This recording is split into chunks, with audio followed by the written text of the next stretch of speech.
रवींद्र वस्त्रनिकेतन सलगरे घेऊन आले दिवाळी महाफेस्टिवल।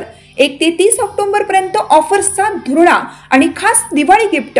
नारायणपेठ साडी 333, काजूकतली पैठणी 693, गजलक्ष्मी पैठणी 754, राजहंस व Kalanjali Paithani 747, linen shirt 387, khadi shirt piece 243 आणि बॉयज शर्ट फक्त 199 मध्ये।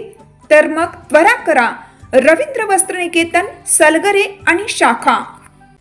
ताज्या बातम्यांसाठी महान करेला सबस्क्राइब करा आणि बेल आयकॉनला क्लिक करा। चांदशैली घाटात भीषण अपघात, 6 जणांचा मृत्यू, 15 गंभीर जखमी। नंदुरबार जिल्ह्यातील चांदशैली घाटात आज सकाळी एक भीषण अपघात झाला। या दुर्घटनेत 6 जणांचा जागीच मृत्यू झाला असून 15 ते 20 जण गंभीर जखमी झाले आहेत। भगवान आस्तंबा ऋषी यात्रेसाठी जाणाऱ्या भाविकांची पिकअप जीप खोल दरीत कोसळली। सर्व जखमींना तात्काळ तळोदा ग्रामीण रुग्णालयात दाखल करण्यात आलं आहे। घटनेची माहिती मिळताच पोलीस आणि स्थानिकांनी घटनास्थळी धाव घेत बचाव कार्य सुरू केलं आहे। दिवाळीच्या दिवशी यात्रेला निघालेल्या भाविकांवर काळाचा घाला पडल्याने परिसरात हळहळ व्यक्त केली जात आहे।